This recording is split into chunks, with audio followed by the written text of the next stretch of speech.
Basi ne johera mag Lolwe TV, agoyo ne Nyasachwa mar nyalo mar teko erokamano kod okinyi ma jaber moloso mondo warad kodi nyadi machielo.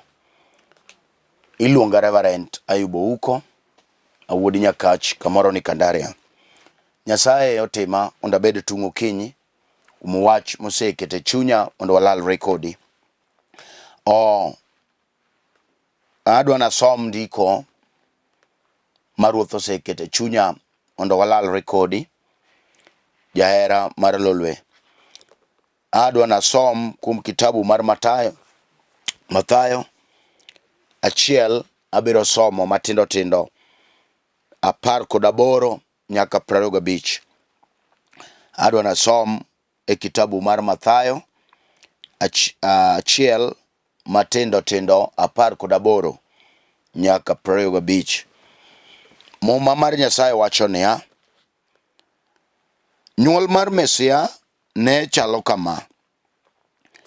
Kane Josef osemako keny Maria min Yesu, to pok gikendore, Maria noyudo ni osemako ich kuom teko mar Roho Maler. To Josef mane kende ne ng'at makare, kendo kaka ne ok odwar kuodo wiye, nochano mondo oketh keny ling'ling. To kane oyudo pod oparo wachno, malaika mar Nyasaye nofwenyorene e lek mowachone niya: Josef, nyakwar Daudi, kik iluor kawo Maria obed chiegi, nikech ich ma en go no oyudo kuom teko mar Roho Maler. Obiro nyuolo wuowi mi ichak ni Yesu, tiende ni jawar, nikech enowar joge kuom richogi. Walam Nyasaye. Wuoro maler, wapuoyi, wawali ka wamiyo nyingi duong' jateko. Okinyi iseketo jogi piny mondo uwinj kuom wachni. We Roho mari maler olor Nyasaye kod okinyi kerie badi, Nyasaye maratego, kiyawo paro kod winjo mondo jogi owinj kuomi. Aluongo nyingi Nyasaye nokinyini, igo kodwa kambi kitamo rieko kod dwaro mar jasigu. Duong' gi pak kod ugni manyaka chieng' e nying loch mar Yesu Kristo. Amen. Kaka wacho, iluonga Reverend Ayub uko wuod Nyakach Kandaria, alemo kod kanisa mar St. Meshach Fellowship Church. Owara ero Yesu. Nyasaye otima mondo abed tung' okinyini mondo awuo kod jomaler ma Ruoth oseketo mondo owinj kuom wachne. Adwa na wuo manok ahinya kuom wach ma Ruoth osekete chunya mondo alalra kodi, janeno mar Lolwe. Wach madwa na wuoye thoro mar wach iye kata ojumbe wacho ni nyuol mar Yesu. Mane gima adwa ni kawuono mondo walalre kodi, kecha wane kinde ma oganda duto, piny duto kiyo kuom nyuol kata sherehe ma wachomo tir chieng' Ngeso mar nyuol mar Yesu. En celebration maduong' kiparo odiochieng' manonyuole jawar. Muma wacho ni nyuol mar Mesia kaka ne chalo, to wacho ni kane Josef osemako keny mar Maria min Yesu, to pok negikendore. To Maria noyudo nosemako ich. Pod gine courtship, pod ging'ere. To opo ni Maria nosemako ich. To kata kamano,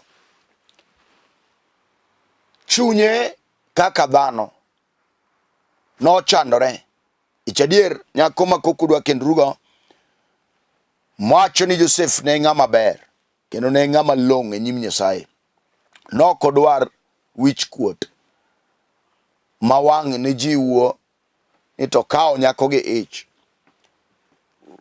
Sama nofwenyo ni Maria pek kata Maria mako ich, chunye nobedo kod luoro ma ochalo kagima odwa noketh keny ling'ling kosefwenyo ni Maria osemako ich. To mumb Nyasaye wacho niya, to Josef mane kende ne ng'at makare, kendo kaka ne ok odwar kuodo wiye, nochano mondo keth keny ling'ling. To kane oyudo pod oparo wachno, malaika mar Nyasaye nofwenyore ne lek mowachone niya, Josef, nyakwar Daudi, kik iluor kawo Maria obed chiegi, nikech ich ma en go no oyudo kuom teko mar Roho Maler. Apako Yesu ja Nazareth. Nyuol mar Yesu ne ok en kaka ji paro, kendo nyuol mar Yesu nobiro e yore owuon. Mowacho ni Josef nyakwar Daudi samoyudo ne kane gipango keny mondo gidonje keny maler, to Maria noyudo osemako ich kuom teko mar Roho Maler. To Josef to ne pok ong'eyo ni Maria omako ich kuom teko mar Roho Maler. Mit kane chunye ne paro ni samoro nyakono noseba gi chwo moko mogamo remo. To Roho Maler wang'o lime sama pod oparo otieno kaka odwa noketh keny, to kia ni polo osewalo mondo Maria omak ich e teko mar Roho Maler. Gimomiyo adwa nawuoye nyuol Yesu manok, en e kinde ma chwo gi mon ji osetimo ikruok, dwa timo sherehe mar nyuol Yesu. Kata kamano chunygi to pok gi iko. Dhano oseloso gige mag ringruok, dhano oseng'iewo lewni, dhano osetwe imbe, dhano osetwe dhok madongo, ji osetweyo gwen midwa notimgo sherehe mar nyuol jawar. To kata kamano chunye to pok oloso. Jomoko oseketo nyaka kong'o mibiro madhi, kata kamano to chunye to bor gi wach mabiro timore chieng'no. Gimomiyo ne Maria polo nowalo mondo mak ich kuom teko mar Roho Maler. Ondiki kisomo 20:1 to wacho niya, chak 22.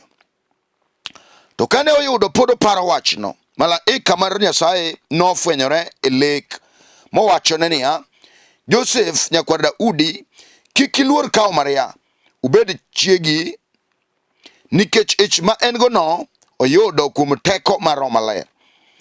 21.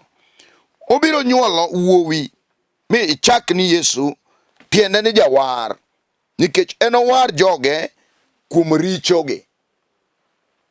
Nyiso ni jal manomak ichne polo nowalo, kech ni dwaro jal mabiro golo piny e kwamo, jal mabiro golo piny e dong', jal mabiro golo piny e chong', jal mabiro golo piny e kuong', jal mabiro golo piny e richo. To wachno nomiyo polo otimo gimoro ma ono mondo Maria nyako ma silili omak ich kuom teko mar Roho Maler.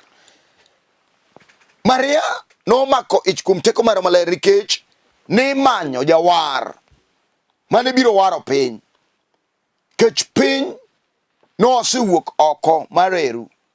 Jal mane duog piny e lwet wuon go ne onge. Wach momiyo malaika 24, jodongo 24 wacho tamogi jal manyalo duogo piny kare, kod malaikni Gabriel gi Mikael gere, kaka ne ginyalo duogo piny e lwet wuon go ne tek. To many remo maonge songa. E kinde no Muma wacho ni ne wan gi jadolo maduong' mane dhi to kwayo ne ji e ema kamaler mar kamaler, kama nodonje dichiel iga, to kwane ji richo, ka iyang'o oting'o remb rombe kod diel, to kanyo kata notimo mago duto mago ni pod ok nyal puodho richo. Polo ne manyo remo maonge songa. Emomiyo wacho ni malaika nofwenyore ne Josef otieno konindo kapod chunye paro ogo kwano kaka odwa ketho keny. To kia ni polo osebedo gi plan mondo Maria ma chiege omak ich kuom teko mar Roho Maler. Yesu de onyuol ka dhako oriwore gi dichuo ka ji obedo achiel, to donyuole Yesu kod remo mar anyuola mane initieno. De onyuole Yesu kod remo mar kansa. Donyuole Yesu kod remo mar athma. Yesu donyuol kane en riwruok mar dhako gi dichuo. Yesu donyuol kod remo mag juogi. Yesu donyuol kod remo mag sickle anemia. Yesu donyuol kod remo nyaka mag ndulume. To gimomiyo polo nowalo mondo nyuole kuom teko mar Roho Maler. Ne ok en kuom remo, kuom teko mar remb gi ng'ato. En nowale kuom remo mar Roho Maler mondo duogi gi loch gi teko mondo ket piny kare. Miyo polo nyaka ne wal mondo nyuole kuom teko machielo moewo teko duto te mag piny. Apako Yesu ja Nazareth. Muma wacho niya, obiro nyuolo wuowi michake ni Yesu. Malo mana eka olimo Josef. Ka Josef pod nung'unika, okia plan kod program mar polo, to malaika wang' ofwenyore ne wacho ni obiro nyuolo wuowi michake ni Yesu. Nyiso ni malaika obiro gi nyinge chuth. Yesu tiende ni jawar. Nosepangi ene ich, to sepangi tich monego tim, to pok onyuole. Ka malaika olimo Josef to wacho ni obiro nyuolo wuowi ne chake ni Yesu, tiende ni jawar. En owar joge kuom richogi. Yesu en jawar. Katibedo piny kirito sere, bing'e jal midhi nyuol nonego war chunyi, onego warie tije matek, onego warie kuong, onego wari kuom weche magalagala mikalego. Jal midhi nyuol ok en sere ni chieng' tarik 25 higa ka higa Desemba ji timo sere mar nyuol mar Yesu. To bo nyuole chunyi, biwinjo ka gino loko ngimani, koso in igni duto chal ka isechamo gwen kod rombe. Ji neno ni gik moko ni kare, jomoko ok ong'eyo gimomiyo polo nowalo mondo nyuoli Yesu kuom teko mar Roho Maler. Donyuole e teko mar remo, do wuok gi remb joka ng'ato, do biro gi tuoche mag remo, do biro gi chugi mag ojejo mag lang'o, do biro gi tuoche magalagala minyuolo go ng'ato. To polo nowalo mondo nyuole kuom teko mar Roho Maler. Nikech nitie weche ma Yesu ne nyaka kedgo. Nitie weche ma Yesu ne nyaka duog kare. Nitie chunje ma Yesu ne nyaka chom tir. Wachno nomiyo many remo mar Roho Maler. En kende ema nonyalo wuok ataro mondo kedi gi remo madalau. Yesu no, remb Roho Maler no, ema ne nyalo chomo remo miwinjo, remo maliet mar kong'o, mamiyo iwinjo ka pok imadho kong'o to ok in kare. Ne ok nyal nyuole kuom remo mar teko mar dhano, to ne nyuole teko mar Roho Maler mondo koko kedi gi teko duto te. Apako Yesu misinga Ruoth ler. Muma wacho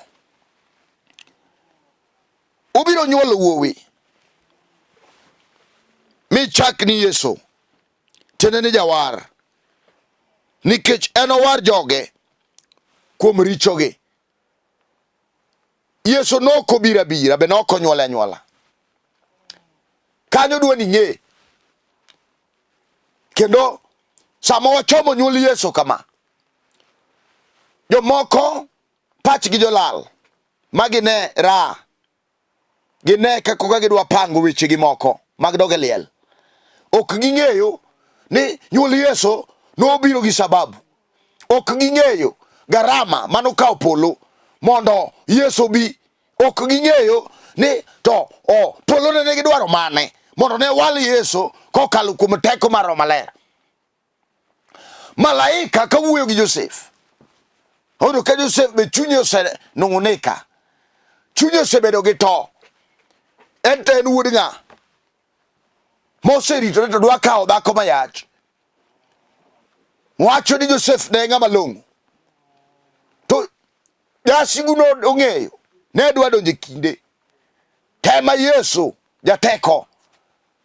Roho Maler wuoyo kuome. Ni en onyuol wuowi. Ne chake ni Yesu. Niso ni nyinge obiro kode. To Yesu en jawar. Sami korini. Nitie weche mapek. Manyi age Januar. Wagowo sani dwe mar 12. Isekale magugu manyenye. Isekale weche magalagala. Isekale chandruok. Isekale twech gi jela. Isekale wich kut gachaya. Muma wacho ni en onyuol wuowi. Ne luonge ni Yesu. Tiende ni jawar. Mane war joge. Kawuono sami winja gokinyi. Chunyi nyalo loko patan. Kaka nye pango. Ni dwa timo sherehe. Chunyi onego dwar. Wach bondike 21. Ni ene luonge ni Yesu. Tiende ni jawar. Manyalo wari. E tuo mineno timino. Mane manomi obiro. Gi teko mar Roho Maler. Obiro gi remo makech ne jochiende. Kata in kanyi bet. Tiwinja dir ka chunyi oseol. Wan gi joma kata gochomo. Celebration maduong'. Chunye to oseng'ado. Ni onge ber mobiro neno. Kechene otana mar bidekre. Tuo sechame odong' kamano.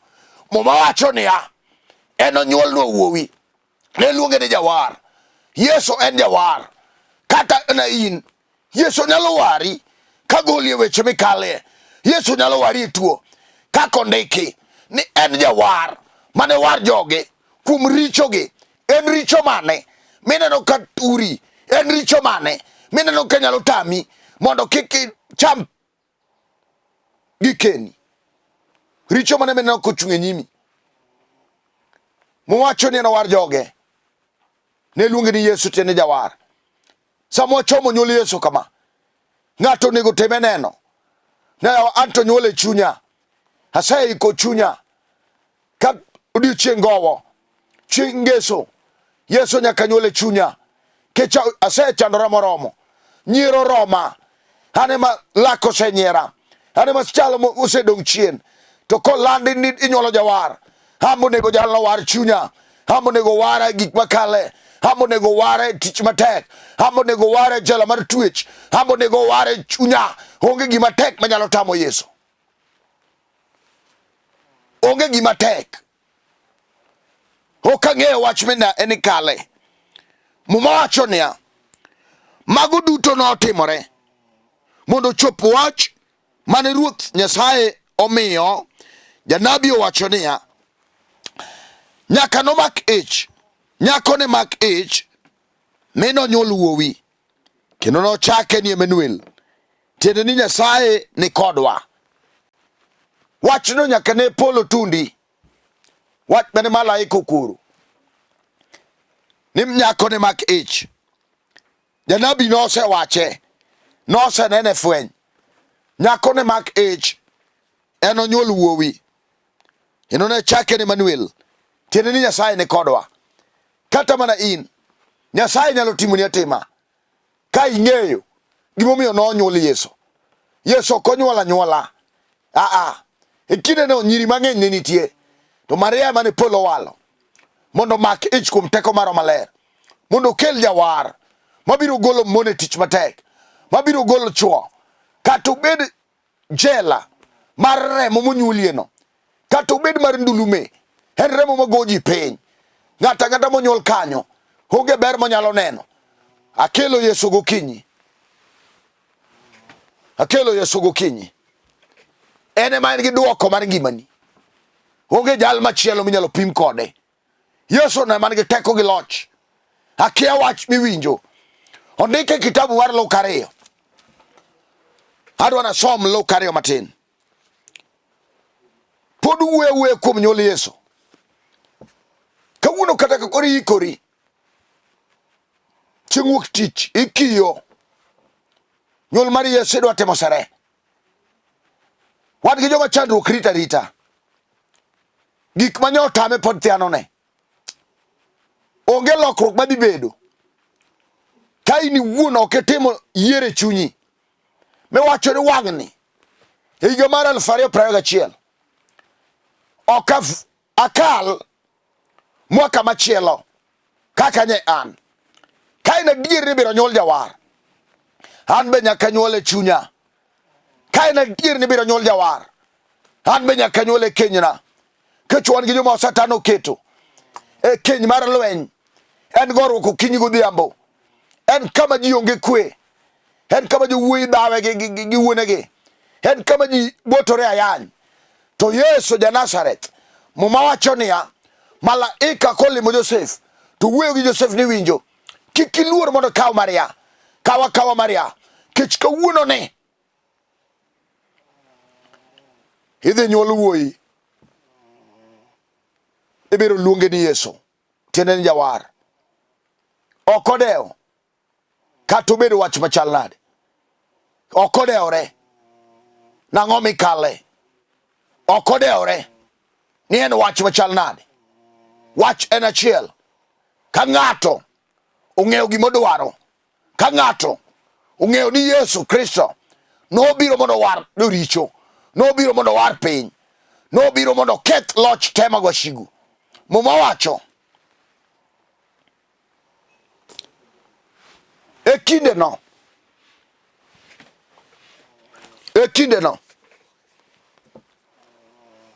ne wan gi ruoth miluongo ni Kaisar Augusto, mane ruoth mane nie kom ruodh Jo-Rumi. E sani nitie gik moko matimore, to onego wafweny gimomiyo gigo timore. Ka Disemba romo, teo ka ji wuok dhi pacho. Wan gi joma dhi pacho dichiel e Christmas kata December holiday. Kinde no be muma wacho niya, sama ne Kaisar Augusto ruodh Jo-Rumi ne nie loch, nogolo chik e pinye mondo tim kweno ka ng'ato ni kwane dhodgi. E gima timore mineno ka December holiday oromo to ji ringo dhi dala. Wan gi moko manowitore, mibiro yudo ka ji ringo dhi dala to en okwamo e taon. Gimomiyo okwamo, nong'ado guok mowacho ni an to ok abi dok dalawa, ibiro duoka gi sanduku. E kinde no Ruoth Kaisar Augusto nogolo chik mondo kwane joge pinye. To muma wacho niya, kwino mokwongo notimore, to noyudo ka Quirino emane ruodh Syria. Sama ne timo kweno mokwongo, jogi ne kwano tindiko nying-gi e kitapgi kata e bug chik mane giketo. To ka Quirino e ruodh Syria, ka Kaisar Augusto ruodh Jo-Rumi osegolo chik, wacho niya, ng'ato ka ng'ato nodhi mondo kwane mane dalagi. Ng'ato ka ng'ato ne kwane dalagi. To e sechego boyudo ka Josef gi Maria be jowuok mondo dhi okwangi. Gisekawore kech malaika confirm mondo kik oluor kawo Maria. O confirm, to mwacho ni kuom mano Josef bende nowuok oa Nazareth e piny Galili modhi e piny Judea e dala miluongo ni Bethlehem. Kuno nonyuolie ruoth, kuma nonyuolie ruoth Daudi. Nodhi kuno nikech ne en nyakwar Daudi, mondo kwan-gi gi Maria mane oyudo osetimogo osiep mar kend. Maria ne nigi ich, kaka asewacho, ni nomako ich kuom teko mar Roho Maler. Apako Yesu ma ja Nazareth. Duong' odog ne Yesu nyarombo Nyasaye. Muma wacho ni kata kamano Josef be nowuok mondo odhi okwane dalagi ka wuok piny Nazareth, piny Galili Nazareth, mondo odhi piny Judea kamiluongo ni Bethlehem, mane dalagi ke Josef be ne nyakwar Daudi. Koro kata nodhi kamano to nong'eyo ni ndiere kwe noromo mondo odhi okwane dalagi. Nodhi gi Maria manoyudo gisetimogo osiep, to Maria ne nigi ich.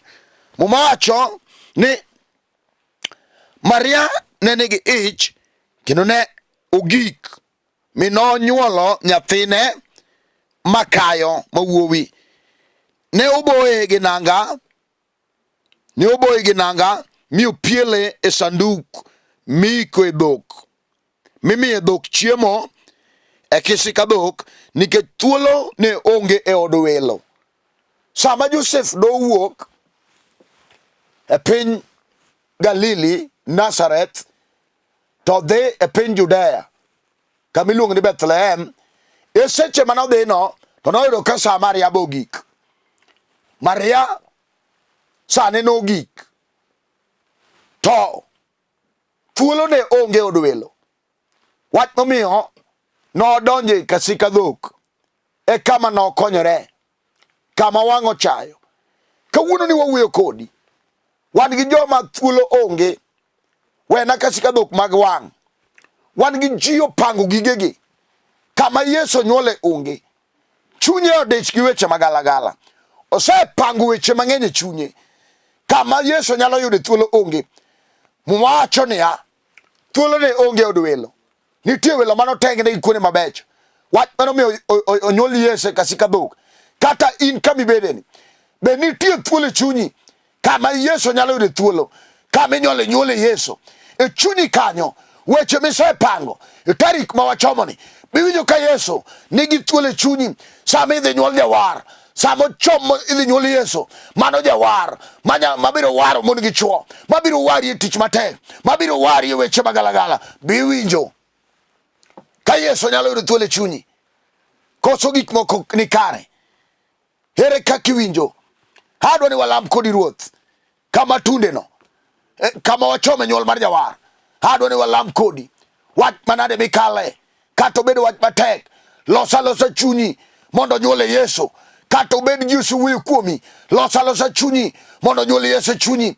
Kata obedo nea onge gima ber mawuokni, losa chunyi mondo nyuole Yesu. Kik thuolo bedi ni onge minyalo nyuole Yesu e chunyi kuom weche mang'eny mipange. Wadwa lamo kodi Ruoth. Tinga badi kama intie, kinyalo gocho gi piny, kinyalo mako TV mondo walam kodi. Ero kamano Nyasaye maduong' ma wuon kerubi, hija adiera Ruoth Israel, isewuoyo kodwa Nyasaye kaka Yesu Kristo nonyuol ka piny tek, ka weche tek. Nyasaye malo mondo timo ng'wono. Duong' odogni mosiko manyaka chieng'. Awali simba kayo danga maler mar Israel, itimo ng'wono Nyasaye ne ng'ato kod ng'ato.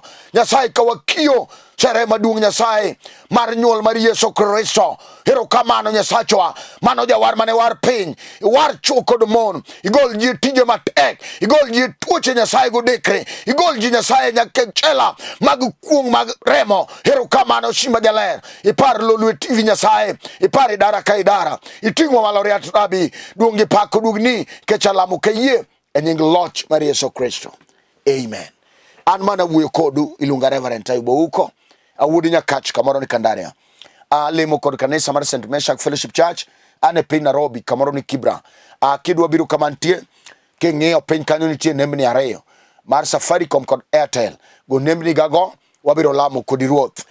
Namba na en 0727 385424 0727 385424.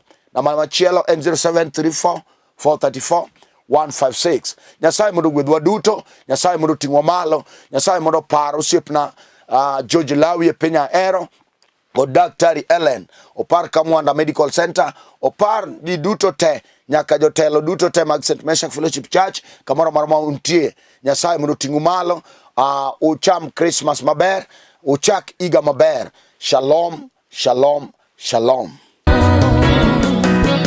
Waiting.